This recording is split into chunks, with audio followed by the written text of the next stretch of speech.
कम समय में या हम सब लोगों के लिए अनुकरणीय है और अन्य देशों के लिए भी। मैं इसी क्रम में चाहूँगा कि माननीय रामेश्वर शर्मा जी अपने कुछ विचार व्यक्त करें, उनको आशीर्वाद।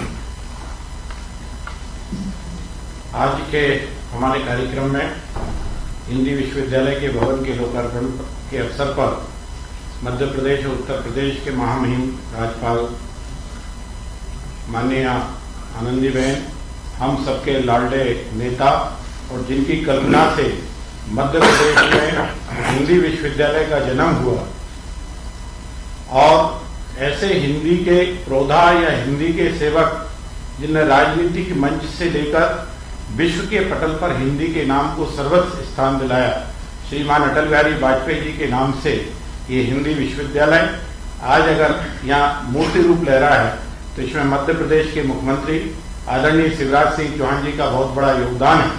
और मैं चूंकि उस क्षेत्र का जनप्रतिनिधि और विधायक होने के नाते मैं महामहिम महोदय का और माननीय मुख्यमंत्री जी का हाथ जोड़कर दोनों का अभिवादन करता हूं, स्वागत करता हूं कि विश्वविद्यालय हमारे क्षेत्र में बना है, आपके द्वारा वो भवन का लोकार्पण किया गया है। मैं आप सबको बहुत बहुत धन्यवाद देता हूं। इस अवसर पर हमारे पीएस महोदय, उच्च शिक्षा आयुक्त महोदय और आदरणीय बीसी सर रामदेव भारद्वाज जी और हमारे लाडले नेता उच्च शिक्षा के मंत्री मोहन यादव जी भी यहाँ पर हैं। मैं उनका भी बहुत बहुत धन्यवाद देता हूं और कोशिश करेंगे कि जो कल्पना से माननीय मुख्यमंत्री जी ने इस विश्वविद्यालय की स्थापना की है उसको और आगे बढ़ाने में मोहन जी का भी योगदान और सहयोग भरपूर मिलेगा।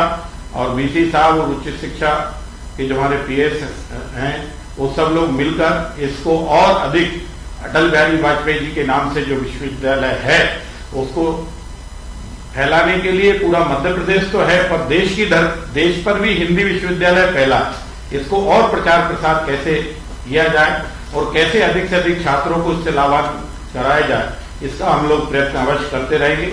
मैं इस अवसर पर एक बार और माननीय राज्यपाल महोदय का, माननीय मुख्यमंत्री जी शिवराज सिंह चौहान जी का हृदय से धन्यवाद देता हूं। उनने जमीन दी, भवन के लिए पैसा दिया और आज उन्हीं के नेतृत्व में भवन का लोकार्पण भी हुआ इस अवसर पर।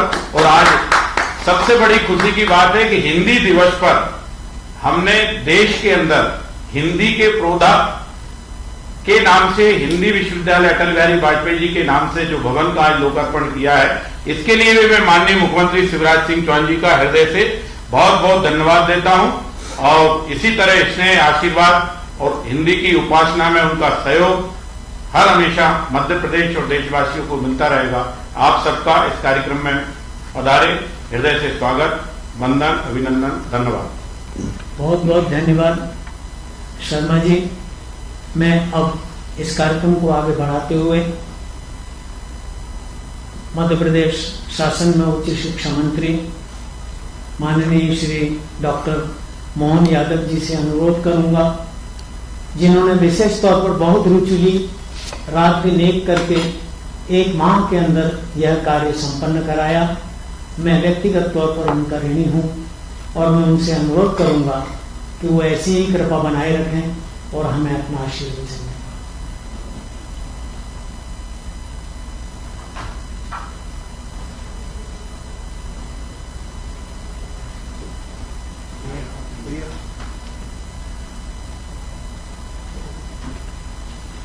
माइक मोहन जी आवाज नहीं आ रही, माइक ऑन की।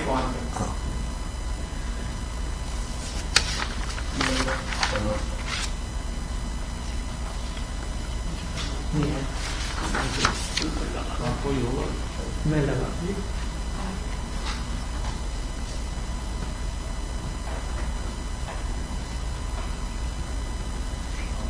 मोहन जी आवाज नहीं आ रही,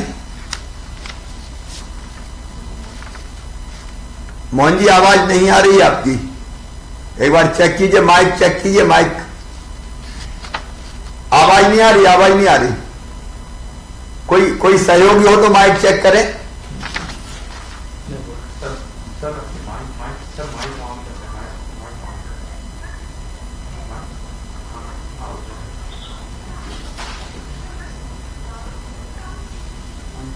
मेडिकल इंजीनियरिंग। मेडिकल काउंसिल ने तो मना कर दिया और इंजीनियरिंग की 600 पुस्तकें हमने अनुवाद करा दी। हेलो, उनको बता दो मूड क्या करो वो उसके चालू करो, वो पर्टिकुलर बताओ। कौन देख रहा है वहाँ? मैं उनको लगा सब मत लगाए, एक लगाए।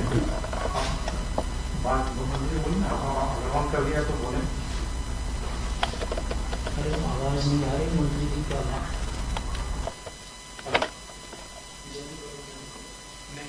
नहीं आवाज नहीं आ रही, आवाज नहीं आ रही। माइक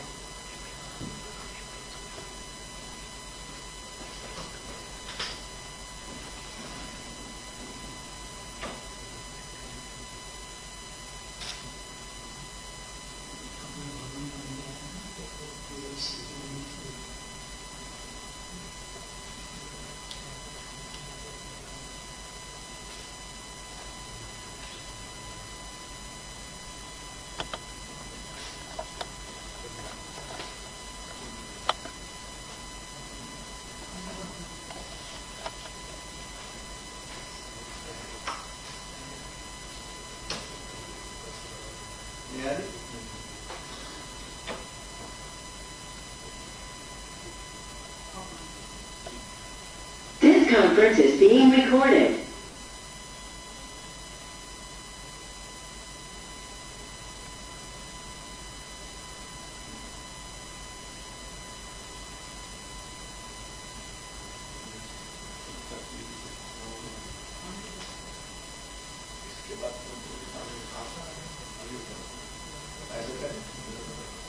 लाइव चल रहा था। इन्हीं तकनीकी प्रावधानों के और कारण हम माननीय शिक्षा मंत्री जी को नहीं सुन पा रहे हैं, इसके लिए हमें खेद है। मैं अब इस क्रम को आगे बढ़ाते हुए ये चाहूँगा कि हमारे प्रदेश के यशस्वी मुख्यमंत्री माननीय शिवराज सिंह जी चौहान, जिन्होंने ये परिकल्पना की, स्वप्न देखा, आज वो साकार हुआ है। इस अवसर पर हमें आशीर्वचन प्रदान करें तथा विश्वविद्यालय के लिए एक आगामी रूपरेखा भी दें, जिसके अनुरूप हम आगे अपनी कार्य योजनाओं को गति प्रदान कर सकें। माननीय मुख्यमंत्री श्रीमान अटल बिहारी वाजपेयी हिंदी विश्वविद्यालय के नवनिर्मित भवन के लोकार्पण कार्यक्रम में हमें आशीर्वाद देने पधारी इस कार्यक्रम की अध्यक्षता कर रही उत्तर प्रदेश और मध्य प्रदेश की महामहिम राज्यपाल, हमारी प्रेरक, मार्गदर्शक और विश्वविद्यालय की कुलाधिपति श्रद्धेय आनंदीबेन पटेल जी, विधानसभा के प्रोटेम स्पीकर आदरणीय श्री रामेश्वर शर्मा जी, उच्च शिक्षा मंत्री मध्य प्रदेश सरकार के, हम उन्हें अभी सुन नहीं सके तकनीकी कारणों से, लेकिन पूरी क्षमता के साथ कार्य में जुटे हुए श्री मोहन यादव जी, सम्मानीय विष्णुदत्त शर्मा जी, सांसद और भारतीय जनता पार्टी के प्रदेश अध्यक्ष साध्वी प्रज्ञा सिंह ठाकुर जी, हिंदी विश्वविद्यालय के कुलपति प्रख्यात विद्वान डॉक्टर रामदेव भारद्वाज जी और इस कार्यक्रम को सुन रहे सभी बहनों, भाइयों, बेटे बेटियों, आज मैं अत्यंत प्रसन्न हूं। एक सपना साकार हो रहा है, एक संकल्प पूरा हो रहा है। हिंदी भारत माता के माथे की बिंदी है। निज भाषा की उन्नति है सब उन्नति को मूल। अपनी भाषा की उन्नति में ही सारी उन्नति समाहित है। हिंदी आज दुनिया में तीसरी सर्वाधिक बोले जाने वाली भाषा है। हिंदी हमें जोड़ कर रखती है और हिंदी में हिंदी की जो क्षमता है वो कितनी है, ये जब श्रद्धेय अटल बिहारी वाजपेयी जी के भाषण आज भी सुनते हैं तो हिंदी का चाहे वो भाषण हो या कविता हो, वो सबको मंत्रमुग्ध कर देती है। हमारे देश के लोकप्रिय और यशस्वी प्रधानमंत्री, वैश्विक नेता सम्मानीय नरेंद्र मोदी जी ने हिंदी की इस प्रतिष्ठा को पूरी दुनिया में स्थापित किया है। अटल जी ऐसे राजनेता थे जिन्होंने संयुक्त राष्ट्र संघ में भी अपनी बात हिंदी में कहकर केवल हिंदी नहीं पूरे हिंदुस्तान का सम्मान बढ़ाया था। यह बड़ी विचित्र मानसिकता है। अंग्रेजी में भाषा के रूप में अंग्रेजी का विरोधी कतई नहीं हूं, लेकिन आज भी कहीं ना कहीं मानसिकता ऐसी बना दी गई है कि अंग्रेजी में बात करना, अंग्रेजी में बोलना यह प्रतिष्ठा का विषय है। देखिए माननीय नरेंद्र मोदी जी को मातृभाषा में बोलते हैं और हिंदी में जब वो बोलते हैं तो हिंदी और हिंदुस्तान का सम्मान सारे जगत में, सारी दुनिया में बढ़ता है। मुझे भी मुख्यमंत्री रहते विदेशों में जाना, अनेकों कार्यक्रमों के लिए जाना पड़ा। मैंने नहीं देखा कि अंग्रेजी में अगर आप नहीं बोलते तो कहीं कोई कमी है, बल्कि हम हिंदी में बोलते तो हमारी इज्जत बढ़ती है। जापान, जर्मनी, चीन, अगर आप अंग्रेजी में बोले तो उनके मन में एक अलग भाव आता है, ये तो अपनी भाषा में नहीं बोलते, अंग्रेजी के गुलाम है। लेकिन अंग्रेजी जहां की भाषा है, ब्रिटेन और अमेरिका जैसे देश,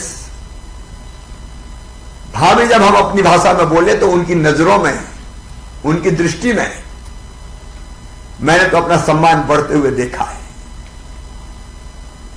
लेकिन देश में एक दिक्कत है, अंग्रेजी कैरियर की भाषा बन गई है।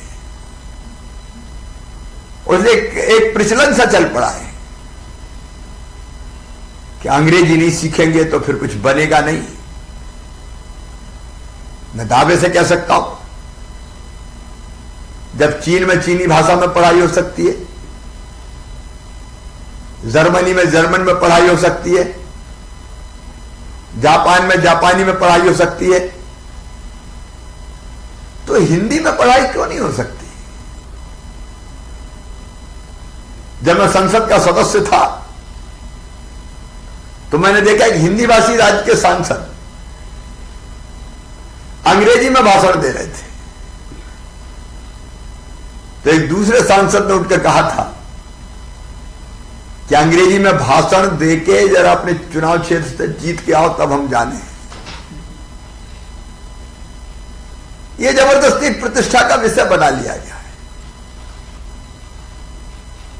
और इसे मध्य प्रदेश में हमने अपनी मातृभाषा में, हिंदी भाषा में, राष्ट्रभाषा में कैसे पढ़ाई सब विषयों की हो, इसका प्रयोग प्रारंभ किया और उसी के लिए हिंदी विश्वविद्यालय की स्थापना हुई। और हिंदी विश्वविद्यालय का नाम भी श्रद्धेय अटल जी के नाम पर रखकर हिंदी के प्रति जो उनके मन में स्नेह भी था और आदर भी था, उस भाव का आदर किया। ये महज एक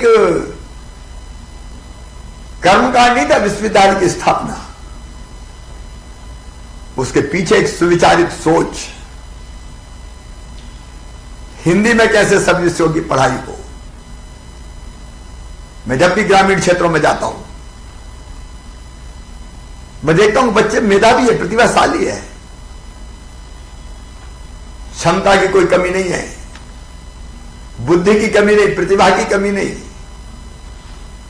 लेकिन कई बार अंग्रेजी नहीं आती उतनी अच्छी,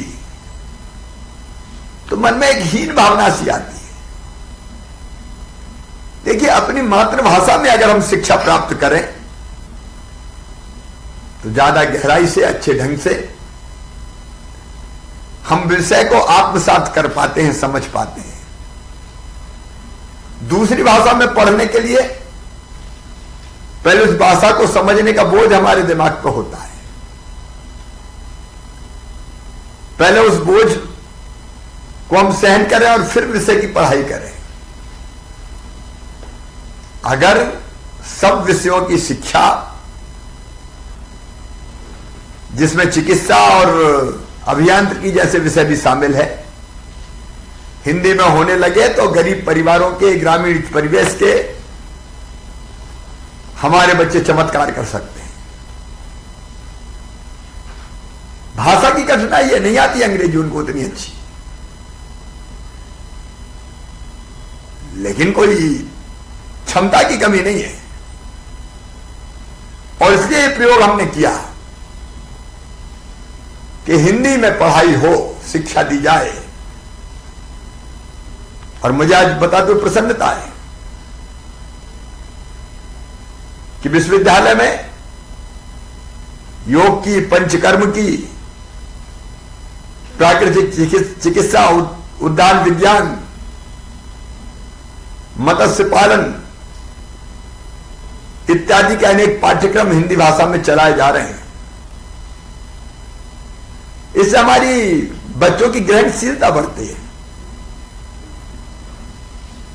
जितनी मेहनत वो विदेशी भाषा सीखने में करते हैं, उतनी मेहनत से अपने विषय में अधिक प्रवीणता प्राप्त कर लेते हैं। विश्वविद्यालय में विद्यार्थी लगभग 1000 हैं। ग्रामीण अंचल के विद्यार्थी बड़ी रुचि ले रहे हैं, और इससे पता चलता है कि विश्वविद्यालय अपनी स्थापना के उद्देश्यों में सफल हो रहा है। हम लोगों ने यह प्रयास किया था कि चिकित्सा शिक्षा भी हिंदी भाषा में दी जाए, अभियांत्रिकी मतलब इंजीनियरिंग की शिक्षा भी हिंदी में ही दी जाए। अभी चिकित्सा परिषद से, मेडिकल काउंसिल से हमें अनुमति नहीं मिली थी, क्योंकि हमारे पास अपना भवन और बाकी व्यवस्थाएं उतनी बेहतर नहीं थी। हम एक बार फिर प्रयास करेंगे कि हमको चिकित्सा की शिक्षा हिंदी में देने की अनुमति हिंदी विश्वविद्यालय को प्राप्त हो। हमने अभियांत्रिकी विश्वविद्यालय में शिक्षा की अनेक पुस्तकें प्रकाशित की हैं। विद्यार्थी रुचिपूर्वक अध्ययन कर रहे हैं, लेकिन औपचारिक अनुमति इसकी भी हमको अभी लेना है। और ये सबसे बड़ा काम विश्वविद्यालय के सामने है, ताकि हम अपनी अनुमति लेकर हर विषय की पढ़ाई मातृभाषा में, हिंदी भाषा में कर सके। मैं ये भी चाहूंगा कि धीरे धीरे हिंदी का स्वरूप भी विकृत होता जा रहा है। मैं ये नहीं कहता कि रेल के लिए लोह पदगामिनी शब्द का उपयोग अनिवार्य हो। कोई शब्द बहुत प्रचलन में है तो हिंदी में इतनी क्षमता है कि उनको आत्मसात कर सके, लेकिन मूल स्वरूप विकृत भी नहीं होना चाहिए। अब ये भी अगर उत्तरदायित्व किसी का है तो वो हिंदी विश्वविद्यालय का है। इसको भी आप ठीक ढंग से देखने का प्रयास करें। मैं चाहूंगा कि विश्वविद्यालय इस संबंध में शोध करे कि किस प्रकार हम बदलते हुए परिवेश में हिंदी को विकृत होने से बचाएं। यह भी और शोध का विषय है, आप और सोचिए। जैसा मैंने कहा, नई विज्ञान और तकनीकी के क्षेत्र में हिंदी भाषा की स्वीकार्यता को बढ़ाना। बिना स्वीकार्यता आप पढ़ाएंगे तो हम उतने सफल नहीं होंगे। लेकिन मुझे कहते हुए खुशी है और मैं आशा और विश्वास से भर जाता हूं जब मैं देखता हूं कि इन कमियों के बावजूद भी हिंदी का प्रयोग लगातार बढ़ रहा है। पिछले वर्षों में जो मुझे बताया गया, हिंदी सामग्री की खपत जो है 94% बढ़ गई है। अभी अनेक अच्छे पत्र पत्रिकाएं और समाचार पत्र हिंदी में निकल रहे हैं, उनका पाठक वर्ग भी बढ़ रहा है। देश विदेश में, विशेषकर विदेशों में, अनेक देशों में हिंदी पढ़ाई जा रही है और रुचि से लोग सीख रहे हैं। और मुझे पूरा विश्वास है कि दुनिया की तीसरी सबसे ज्यादा बोले जाने वाली हमारी अपनी भाषा हिंदी का भविष्य उज्जवल है। और मुझे पूरा विश्वास है कि विश्वविद्यालय जिस उद्देश्य से विश्वविद्यालय की स्थापना हुई है, उस उद्देश्य को प्राप्त करने में निश्चित तौर पर सफल होगा। और तब जब कुलाधिपति के रूप में हमारे पास महामहिम राज्यपाल श्रद्धेय आनंदीबेन पटेल हैं, जो खुद कल्पनाशील मस्तिष्क की धनी हैं और शिक्षा के क्षेत्र में गहरी रुचि उनकी। और मैं जानता हूं कि जब वो गुजरात की शिक्षा मंत्री और मुख्यमंत्री थी, तब बेहतर शिक्षा देने में उन्होंने जो काम किया है, उसकी पूरे देश में भूरी भूरी प्रशंसा होती है। और माननीय प्रधानमंत्री जी भी कई बार उसका उल्लेख करते हैं। तो उनका मार्गदर्शन हमें मिलेगा। डॉक्टर मोहन यादव जैसे हमारे कर्मठ उच्च शिक्षा मंत्री भी इस दिशा में कोई कसर नहीं छोड़ेंगे। मैं इस अवसर पर आपको बहुत बहुत बधाई देता हूं। आपकी कुलपति जी, आपकी और पूरी टीम को नए भवन की शुभकामनाएं। लेकिन इसकी आत्मा हिंदी है, तो केवल शरीर से काम नहीं चलेगा। अब हिंदी में सब विषयों की ढंग से पढ़ाई हो, बच्चों को सारी सुविधाएं मिले और हमारे बच्चे हिंदी माध्यम से पढ़ के और प्रगति करें और ये सिद्ध कर दें कि हिंदी भाषा अपने आप में संपूर्ण है, परिपूर्ण है। बहुत बहुत बधाई, धन्यवाद।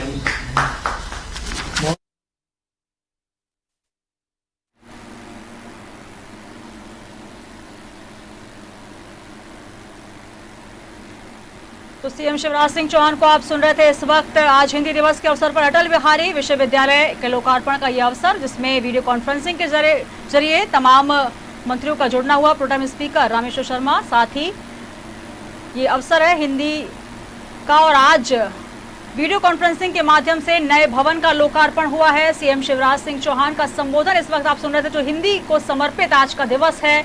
हिंदी दिवस की गरिमा जिस प्रकार से होती है, उसको बताते हुए कि हिंदी भाषी होने पर हमें गर्व होना चाहिए और हिंदी का सम्मान जो है वो राष्ट्र के साथ साथ विश्व स्तर पर हो, इस बात का हमें ध्यान रखना होगा। आज नए भवन का लोकार्पण हुआ है और हिंदी दिवस के अवसर पर अटल बिहारी हिंदी विश्वविद्यालय के लोकार्पण अवसर पर जुड़े शिक्षा मंत्री वीडियो कॉन्फ्रेंसिंग के माध्यम